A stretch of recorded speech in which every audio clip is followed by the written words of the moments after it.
Hello बच्चों, मेरा नाम डॉक्टर कपिल जैन। मैं आपका केमिस्ट्री प्रोफेसर आज इस लेक्चर में आपके सामने वापस आ गया हूं।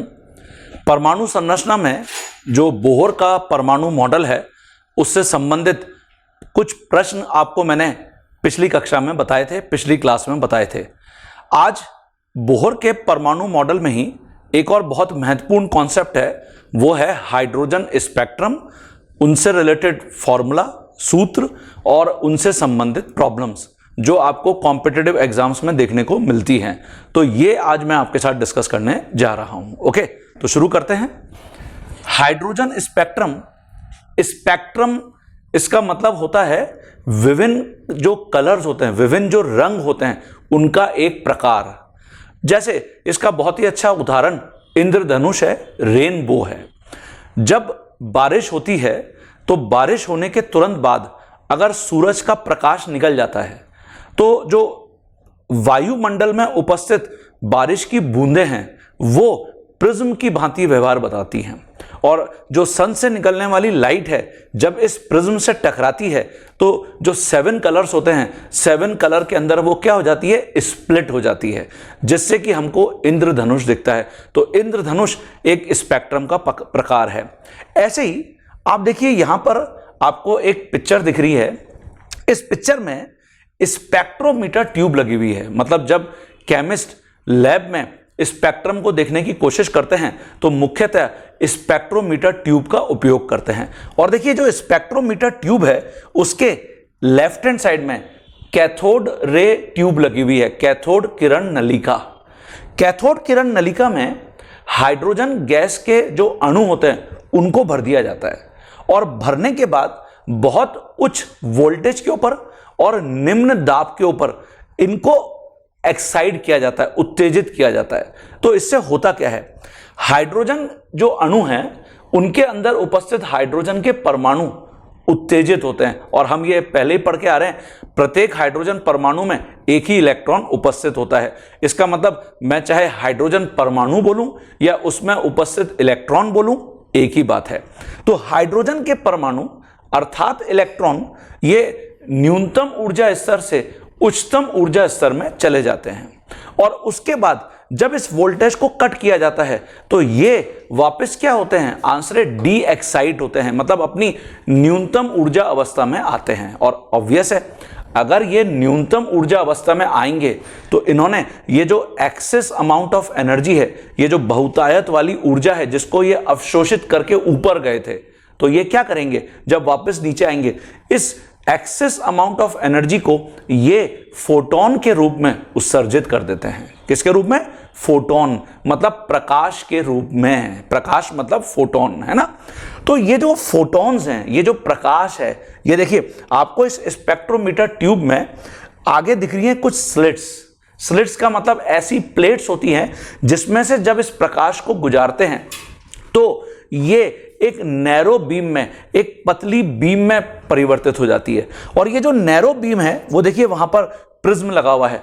इस प्रिज्म से जब टकराती है तो प्रिज्म इस प्रकाश का क्या कर देता है, आंसर है स्प्लिटिंग कर देता है, मतलब इसको विभिन्न रंगों में तोड़ देता है। तो ये जो स्प्लिटिंग ऑफ लाइट है, प्रकाश का जो स्प्लिट हुआ, इसी को हम यहां पर क्या बोलते हैं, हाइड्रोजन का स्पेक्ट्रम। क्या बोलते हैं, हाइड्रोजन का स्पेक्ट्रम। यहां पर जो हाइड्रोजन का स्पेक्ट्रम है ये मुख्यतः हमको रेखाओं के रूप में दिखता है। वो देखिए रेखाएं, और नीचे आप देखिए इस पिक्चर के अंदर आपको दिख रहा है कि कुछ अलग अलग रंगों की रेखाएं हैं, ग्रुप ऑफ लाइंस हैं, लाइंस हैं जिनकी अलग अलग तरंग दैर्ध्य है। दिख रहा है बच्चों। तो यहां पर जो मुख्यतः हमको कुछ बिंदु याद रखने चाहिए, किसमें, हाइड्रोजन स्पेक्ट्रम में, वो देखिए ये हैं। ये मुख्यतः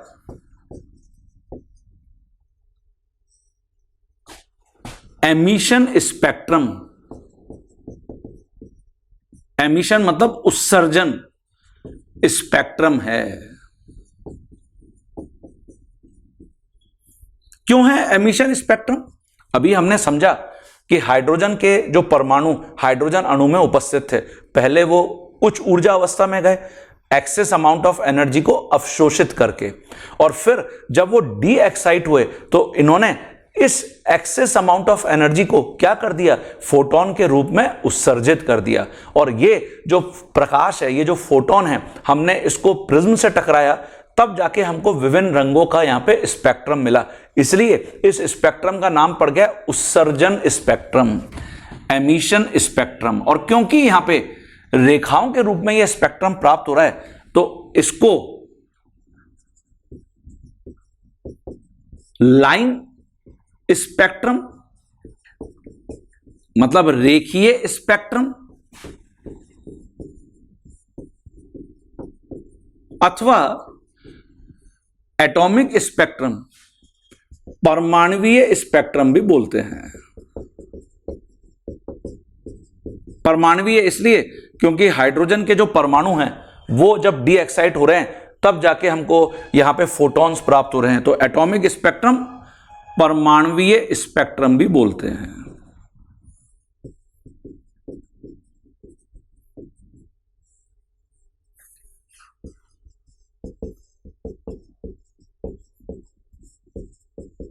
ये देखिए बच्चों, ठीक है, तो ये आपको पॉइंट क्लियर होना चाहिए। अब देखिए यहां जो विभिन्न प्रकार की सीरीज हैं हाइड्रोजन स्पेक्ट्रम में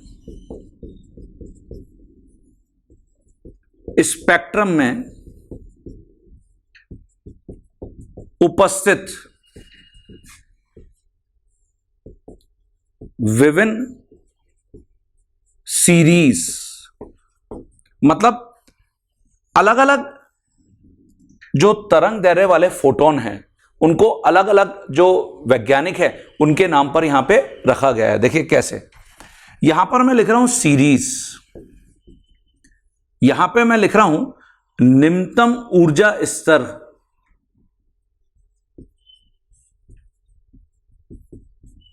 निम्नतम ऊर्जा स्तर को हम N1 से बता देते हैं बच्चों, और उच्चतम ऊर्जा स्तर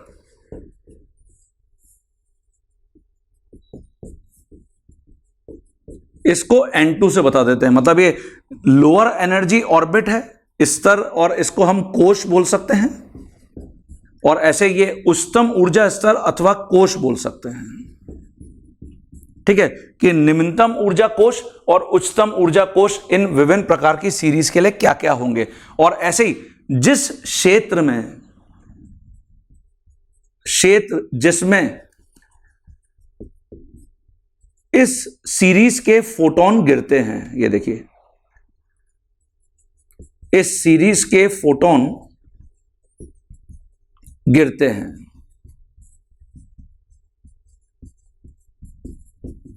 जैसे यहां पर सबसे पहले मैं लिख रहा हूं लाइमन, ये तो मैं इंग्लिश में लिखूंगा, सभी वैज्ञानिकों के नाम है लाइमन सीरीज। लाइमन सीरीज का जो निम्नतम ऊर्जा कोश या स्तर है वो 1 है, ये देखिए, और उच्चतम ऊर्जा कोश 2, 3, 4, माने किसी भी उच्चतम ऊर्जा कोश से जब भी फोटोन पहले ऊर्जा कोश में गिरते हैं तो हम इसको लाइमन सीरीज बोलते हैं। और इन सभी का जो तरंग दैर्ध्य है फोटोन का वो देखिए अल्ट्रावायलेट रीजन में मिलता है, अल्ट्रावायलेट रीजन। ऐसे ही इसकी जगह जो सेकंड सीरीज हमारे पास है वो है बार्मर सीरीज। बार्मर सीरीज जो है उसका जो निम्नतम ऊर्जा कोश है वो 2 है बच्चों, तो उच्चतम ऊर्जा कोश 3, 4, 5 इंफिनिटी तक कुछ भी हो सकता है। ये सभी विजिबल जो हमने पढ़ी है ना इलेक्ट्रोमैग्नेटिक रेडिएशंस में, है ना, उसके अंदर जो विजिबल रीजन वाले फोटोन की तरंग दैर्ध्य है उनसे ये सारे फोटोन की तरंग दैर्ध्य मैच करेगी। तो ये विजिबल रीजन वाले जितने भी फोटोन हैं वो सब बार्मर सीरीज में है। ऐसे ही पाशन, ये देखिए पाशन सीरीज, पाशन सीरीज के लिए निम्नतम ऊर्जा कोश 3 है, उच्चतम ऊर्जा कोश 4, 5, 6 कुछ भी हो सकता है इंफिनिटी तक। और ये इंफ्रारेड है, ये इंफ्रारेड क्षेत्र है, सारे फोटोन की जो तरंग दैर्ध्य है वो इंफ्रारेड वाले फोटोन की तरंग दैर्ध्य से मैच करती है, IR भी बोलते हैं इसको, इंफ्रारेड। ऐसे ही लाइमन, बार्मर, पाशन, उसके बाद है देखिए ब्रैकेट। Brackett series. इसके लिए जो निम्नतम ऊर्जा कोश है वो 4 है, उच्चतम 5, 6, 7 अथवा अनंत तक हो सकता है। अब ये सारे इंफ्रारेड में मिलेंगे बच्चों। ऐसे ही पी फंड, ये साइंटिस्ट का नाम है पी फंड, है ना, फोकट फंड नहीं है, पी फंड, पी फंड। तो यहां पे ये निम्नतम ऊर्जा कोश 5 है, तो उच्चतम ऊर्जा कोश 6, 7, 8 इंफिनिटी तक हो सकता है। ये भी इंफ्रारेड है। और ऐसे ही यहां हमफ्री,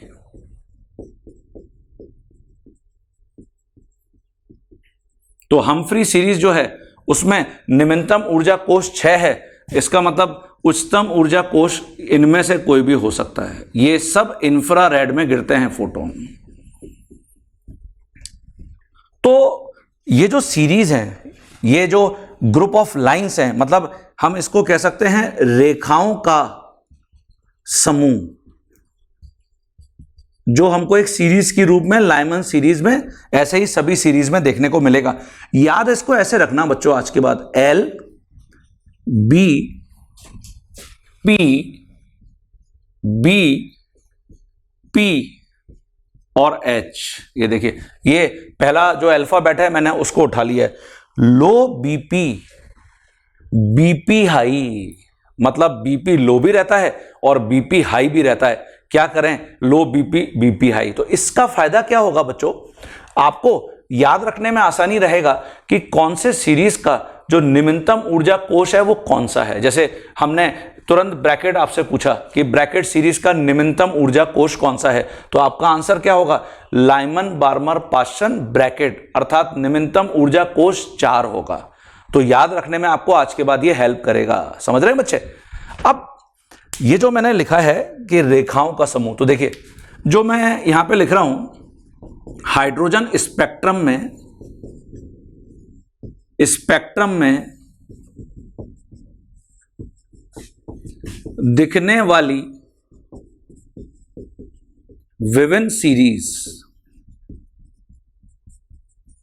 ये कुछ ऐसे देखिए डी एक्साइटेशन है ना, मतलब जो हाइड्रोजन परमाणु वापस रिटर्न हो रहे हैं वो कुछ स्पेक्ट्रम में ऐसे दिखते होंगे। देखिए ये मान लेते हैं कि विभिन्न ऊर्जा कोश हैं।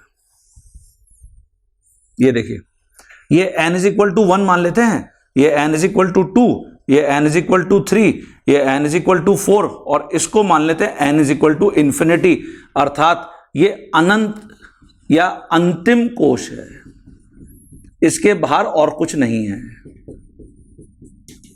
ठीक है बच्चों। अब होता यह है कि किसी भी उच्च ऊर्जा कोश से जब ये देखिए पहले कोश में संक्रमण होता है, संक्रमण का मतलब हम बोलते हैं जंपिंग, ट्रांजिशन, मतलब किसी भी उच्च ऊर्जा कोश से जो हाइड्रोजन परमाणु में उपस्थित इलेक्ट्रॉन है अगर हमेशा पहले कोश में आएगा, जैसे इंफिनिटी से 1 में, 4 से 1 में, 3 से 1 में, 2 से 1 में, तो ये जो रेखाओं का समूह है इसी को हमने लाइमन सीरीज बोला है। तो यही हमने यहां पे लिखा था कि इसके लिए हमेशा जो निम्नतम ऊर्जा कोश है वो 1 होगा। ये देखिए, और उच्चतम 2 से 1, 3 से 1, 4 से 1, 5 से 1, अनंत से 1। तो ये देखिए ये इनके उच्चतम ऊर्जा कोश हैं। और ये जो हम यहां पर लाइन बता रहे हैं ना बच्चों, ये एक्चुअली क्या है, रेखाओं का समूह है, रेखाओं का समूह, या हम इसको बोलते हैं इलेक्ट्रॉन द्वारा किए गए संक्रमण, इलेक्ट्रॉन द्वारा किए गए, इंग्लिश में इसको बोलते हैं ट्रांजिशन, जंपिंग भी बोल सकते हो और संक्रमण भी बोल सकते हो, संक्रमण, अथवा इसको आप ये भी बोल सकते हो क्या, उत्सर्जित फोटोन। ये देखिए उत्सर्जित फोटोन, ये सब फोटोन उत्सर्जित हैं, उत्सर्जित फोटोन। अथवा आप इसको ये भी बोल सकते हो कि ये सब रेखाओं का समूह है ना। तो हम क्या क्या बोल सकते हैं, इलेक्ट्रॉन द्वारा किए गए ट्रांजिशन, या इसको इनको स्पेक्ट्रम रेखाएं भी बोल सकते हैं। क्या बोल सकते हो, स्पेक्ट्रम रेखाएं, ये स्पेक्ट्रम रेखाएं हैं।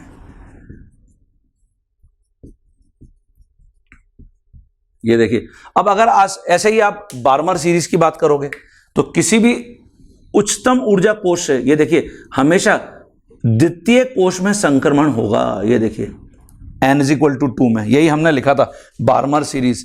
निम्नतम ऊर्जा कोश 2 है, उच्चतम ऊर्जा कोश कुछ भी हो सकता है, तो इसको बोल रहे हैं बार्मर सीरीज। इसके बाद पाषाण है, तो पाषाण के लिए किसी भी उच्च ऊर्जा कोश से हमेशा संक्रमण 3 में होगा। ये देखिए, ये पाषाण सीरीज। तो ये मुझे लगता है सभी को क्लियर हो रहा है। तो हमने लिखा है लाइमन के लिए n1 1 है और n2 2 3 इंफिनिटी कुछ भी हो सकता है। बार्मर के लिए n1 2 है और n2 3 4 इंफिनिटी कुछ भी हो सकता है। पाषाण के लिए n1 3 है और n2 2 3, मतलब ये 3, क्योंकि n1 3 है तो n2 हो जाएगा 4 5 इंफिनिटी। ये देखिए बच्चों, और ऐसे ही हम सभी सीरीज के अंदर चलते हैं। ठीक है बच्चों, क्लियर है सभी स्टूडेंट्स को? तो ये पॉइंट्स आपको लाइमन सीरीज, बार्मर सीरीज, पाषाण सीरीज, किसी भी सीरीज से संबंधित मिल सकते हैं। अब एक और यहां पर मुख्य बात है, वो ये है कि लाइमन सीरीज में अगर आपसे पूछा जाता है कि लाइमन सीरीज की प्रथम रेखा कौन सी है, पहली रेखा, तो आपका आंसर होगा 2 से 1, ये पहली रेखा है। और ये जो 2 से 1 है, क्या इसके साथ सबसे कम ऊर्जा वाला फोटोन संलग्नित होगा? नहीं, सबसे ज्यादा ऊर्जा वाला फोटोन। सही बोल रहा हूं क्या मैं? नहीं भाई, देखिए ना, खुद सोचिए, अनंत से अगर यहां 1 में संक्रमण होता है तो इन दोनों कोशों की ऊर्जाएं सर्वाधिक होगी ना बच्चों, अर्थात इनका ऊर्जा अंतर भी सर्वाधिक होगा। जबकि अगर 2 से 1 में संक्रमण हो रहा है तो इसका मतलब सबसे कम ऊर्जा संलग्नित होगी। ओके, तो जो हम प्लांक के क्वांटम सिद्धांत में पढ़ के आए हैं, क्या ये सूत्र energy is equal to h nu या sc/λ, इसका बहुत अच्छा उपयोग यहां पर देखने को मिलता है। देखिए मैं बताता हूं आपको, सबसे पहले ये लिख लीजिए सभी, मैं इस साइड को रफ करूंगा। देखिए बच्चों, जैसे यहां कुछ मुख्य बिंदु,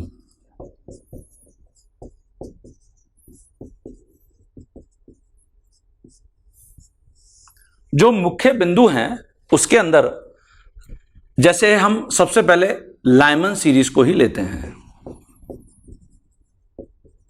और आपसे पूछा जाता है लाइमन सीरीज की फर्स्ट लाइन बताइए। फर्स्ट लाइन, जिसको हम प्रथम रेखा भी बोलते हैं। तो देखिए जरा, जो फर्स्ट लाइन का मतलब होगा, मैंने अभी आपको बताया, जब 2 से 1 में संक्रमण होगा तो जो फोटोन उत्सर्जित होगा वो प्रथम रेखा को यहां पे बताएगा। तो इसका मतलब फर्स्ट लाइन ये हो गया n1 का मान 1 तथा n2 का मान 2। ये देखिए, पहला कोश और ये दूसरा कोश, मतलब दूसरे से पहले कोश में संक्रमण होगा। क्या सबसे कम ऊर्जा का फोटोन है ये? अभी आपको मैंने बताया हां, तो हम इसको सबसे कम ऊर्जा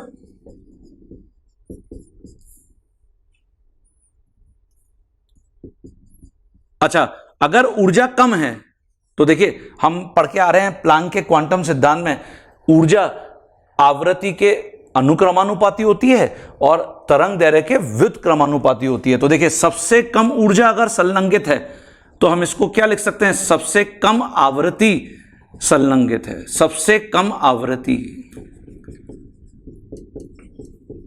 जिसको हम न्यू से रिप्रेजेंट कर रहे हैं। अथवा अगर ऊर्जा या आवृत्ति कम है तो तरंग दैर्घ्य क्या होगी? अधिकतम, अथवा अधिकतम तरंग दैर्घ्य, तरंग दैर्घ्य मतलब वेवलेंथ वाला संक्रमण होगा ये देखिए। तो कुछ भी पूछा जा सकता है, इतने सारे नाम हैं फर्स्ट लाइन के, प्रथम रेखा के। सबसे कम ऊर्जा वाला संक्रमण, सबसे कम आवृत्ति वाला संक्रमण, अधिकतम तरंग दैर्घ्य वाला संक्रमण। ठीक है बच्चों, सभी के केस में n1 1 और n2 2 होगा। अब ऐसे ही आप सेकेंड लाइन लिख सकते हैं। सेकेंड लाइन मतलब द्वितीय रेखा, तो क्या होगी अब लाइमन सीरीज में द्वितीय रेखा? आंसर है 3 से 1, ये सेकेंड लाइन होगी। तो इसका मतलब यहां n1 तो फिक्स हो गया 1 है, n2 का मान 3 होगा। ऐसे ही आप लिख सकते हैं थर्ड लाइन, ये तृतीय रेखा। तो सभी सीरीज में ये बहुत महत्वपूर्ण है बच्चों। n1 का मान यहां पे फिक्स है 1, तो n2 का मान यहां पे क्या होगा? 4 होगा। बिल्कुल सही। ऐसे ही फोर्थ लाइन, और ऐसे ही देखिए हम यहां पे लिख सकते हैं लास्ट लाइन, जिसको कहते हैं अंतिम रेखा। ये देखिए अंतिम रेखा, अंतिम रेखा या इसको लिमिट लाइन भी बोलते हैं। लिमिट मतलब इसके बाहर अब और कोई लाइन नहीं है। ओके, लास्ट लाइन, अंतिम रेखा कौन सी होगी? हाँ बिल्कुल सही आपने सोचा, इंफिनिटी से 1 लाइमन सीरीज की। अर्थात यहां पर इसको मैं बोल सकता हूं उच्चतम ऊर्जा, उच्चतम आवृत्ति और इसलिए तरंग दैर्घ्य क्या होगी? न्यूनतम होगी। ये देखिए, अथवा न्यूनतम तरंग दैर्घ्य वाला संक्रमण।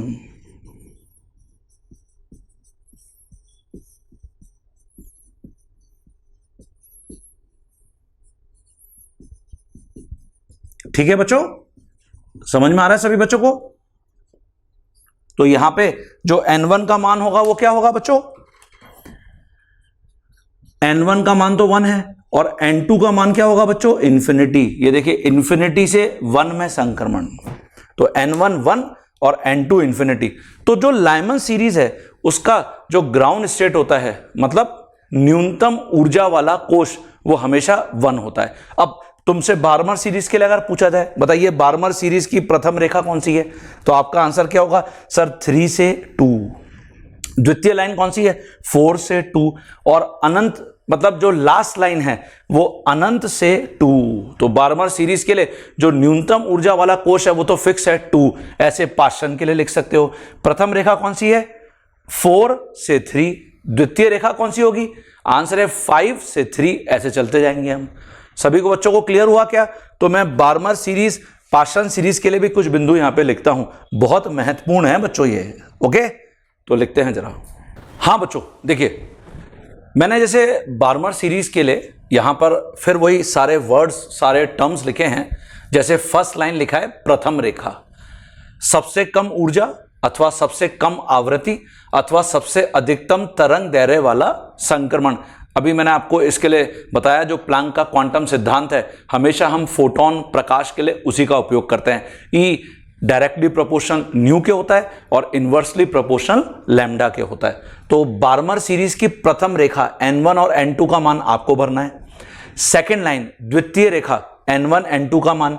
थर्ड लाइन तृतीय रेखा n1 n2 का मान। फोर्थ लाइन चतुर्थ रेखा n1 n2 का मान। ऐसे ही लास्ट अथवा लिमिट, जिसको हमने अंतिम रेखा बोला है ना, उच्चतम ऊर्जा, उच्चतम आवृत्ति अथवा न्यूनतम तरंग दैर्घ्य वाला संक्रमण, इसके लिए n1 और n2 भरना है। तो भर सकते हैं सभी, कोशिश करिए, फिर मैं आपको आपके आंसर्स चेक करवाता हूं। हाँ बच्चों, तो आपने देखिए क्या लिखा होगा। प्रथम रेखा जो है बार्मर सीरीज की, n1 तो उसका फिक्स है 2, n2 हो जाएगा 3, अर्थात ये 3 से 2 में संक्रमण होगा, तब हमको ये प्रथम रेखा मिलेगी। फिर द्वितीय लाइन n1 तो 2 ही है, n2 4 हो जाएगा। ऐसे ही तृतीय लाइन n1 2, n2 5 हो जाएगा। ऐसे ही चतुर्थ रेखा n1 2, n2 6 हो जाएगा। तो 6 से 2 में संक्रमण, 5 से 2 में संक्रमण, 4 से 2 में संक्रमण। हमेशा ऊपर वाले कोश से नीचे वाले कोश में ही संक्रमण होता है ये। क्यों? क्योंकि हाइड्रोजन स्पेक्ट्रम किसका उदाहरण है? उत्सर्जन स्पेक्ट्रम, अभी बताया था आपको मैंने। और ऐसे ही लास्ट या लिमिट लाइन n1 का मान तो 2 फिक्स है, बट n2 क्या होगा? इंफिनिटी। ये देखिए बच्चों, ठीक है बच्चों, क्लियर है क्या सभी बच्चों को? तो ये आपने अपने आंसर्स भरे होंगे। ऐसे मैं कुछ और यहां पे पॉइंट्स लिख देता हूं। देखिए बच्चों, जैसे इसकी जगह पाषाण सीरीज, तो जो पाषाण सीरीज है उसके लिए अगर आपसे पूछा जाता है फर्स्ट लाइन, प्रथम रेखा, तो मुझे लगता है कि अब आप आसानी से भर पाएंगे n1 का मान और n2 का मान, है ना। ऐसे ही सेकेंड लाइन, जिसको हमने द्वितीय रेखा बोला है, और यह आपको हमेशा क्लियर है कि जो फर्स्ट लाइन है वो सबसे कम ऊर्जा, सबसे कम आवृत्ति या सबसे अधिकतम तरंग दैर्घ्य वाला संक्रमण होता है। यहां पे n1 और n2 का मान भरना है। ऐसे ही थर्ड लाइन, तृतीय रेखा, इसके लिए n1 और n2 का मान भरना है। और ऐसे ही last line, limit line,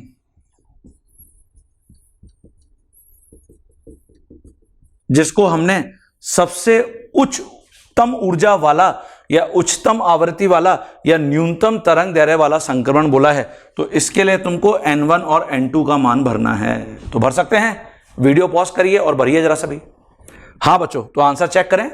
Paschen series, इसका n1 हमेशा फिक्स है 3, लो BP, और प्रथम रेखा तो अर्थात n2 का मान 4 होगा। इट मीन्स ये 4 से 3 में संक्रमण होगा। सेकेंड लाइन, n1 तो 3 है तो n2 5 होगा, तो 5 से 3 में संक्रमण होगा ये। ऐसे ही थर्ड लाइन, तो n1 3, n2 6 होगा, यस, तो 6 से 3 में संक्रमण होगा। और ऐसे ही लास्ट लाइन, n1 तो 3 है, n2 क्या होगा, इन्फिनिटी, अर्थात ये इन्फिनिटी से 3 में संक्रमण होगा। ये देखिए, तो अब मुझे लगता है कि आपको समझ में आ गया। तो अब किसी भी प्रकार की टर्म आपको देखने को मिलती है, आप बहुत आसानी से उसमें n1 और n2 मतलब जो होने वाले संक्रमण है उनका मान भर पाएंगे। ठीक है, तो मैं यहाँ पे कुछ प्रॉब्लम्स लिखता हूँ, देखते हैं उनका आंसर आप दे पाएंगे क्या। ये पहले लिख लीजिए।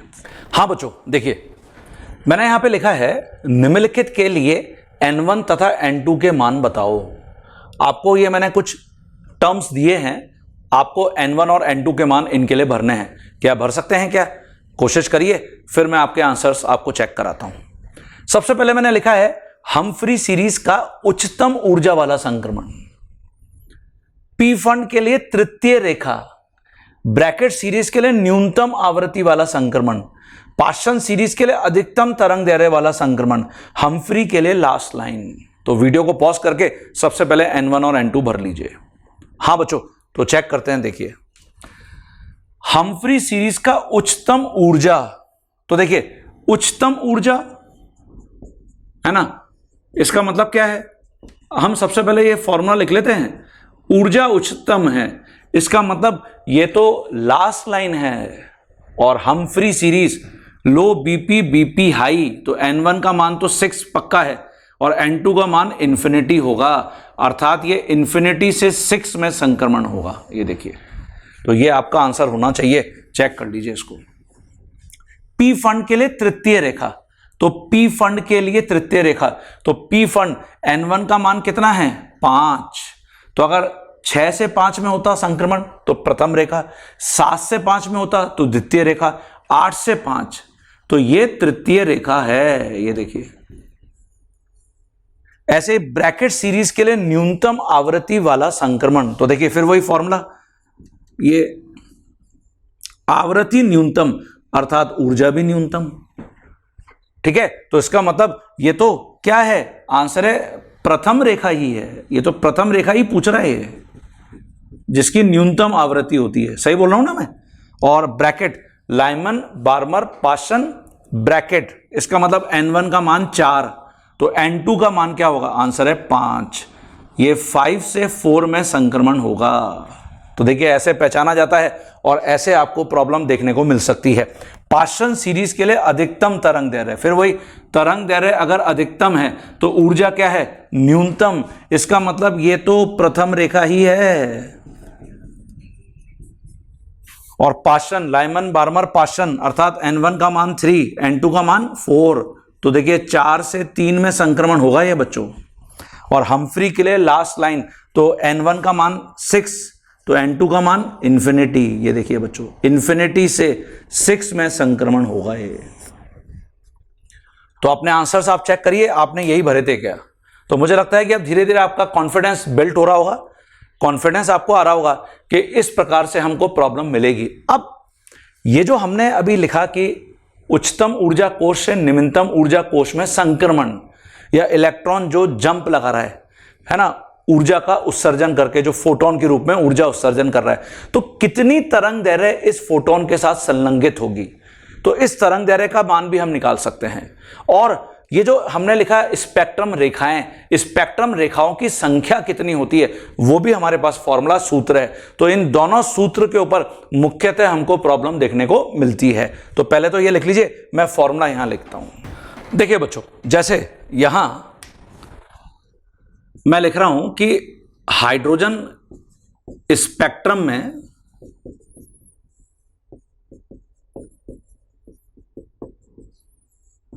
जब हाइड्रोजन परमाणु का इलेक्ट्रॉन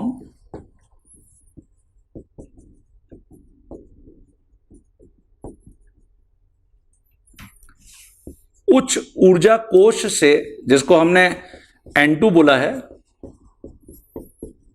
से निम्न ऊर्जा कोश, जिसको हमने N1 बोला है, में संक्रमण करता है, तो मैं संक्रमण के दौरान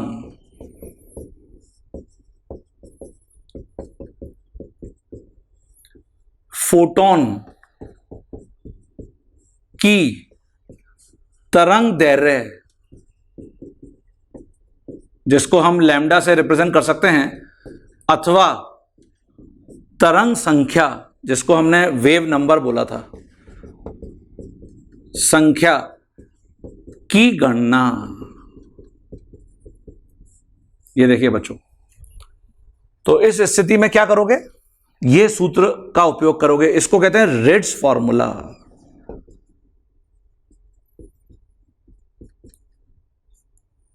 ये देखिए फॉर्मूला ये होता है 1/λ is equal to R Z square 1/N1 square minus 1/N2 square. ये देखिए 1/λ ये वेव नंबर के भी बराबर होता है, ये रिट्ज फॉर्मूला है। यहां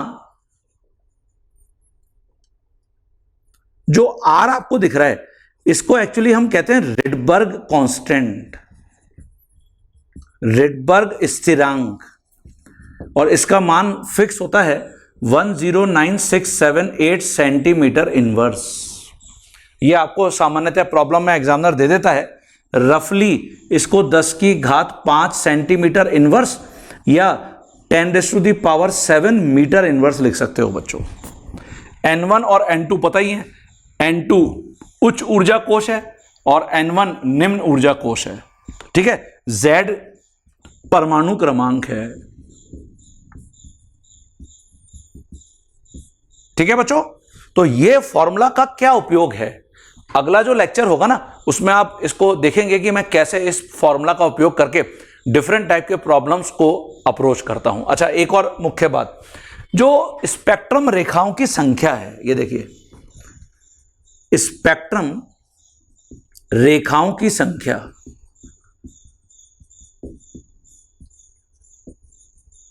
ये हम किस सूत्र से कैलकुलेट करते हैं, इसके लिए मेरे पास ये फॉर्मूला है N2 minus N1, N2 minus N1 plus 1 और डिवाइड बाय 2।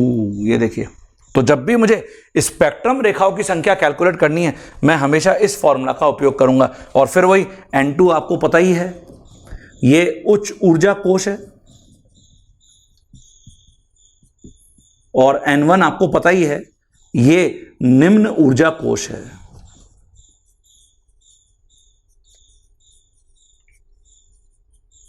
तो इस लेक्चर में आपको ये मैंने सारे पॉइंट्स बता दिए कि हाइड्रोजन स्पेक्ट्रम से संबंधित आपसे क्या क्या पूछा जा सकता है। इसी के अगले भाग में आप ये देखने जा रहे हो कि मैं इनसे संबंधित प्रॉब्लम्स को सॉल्व करता हुआ दिखूंगा, ठीक है बच्चों।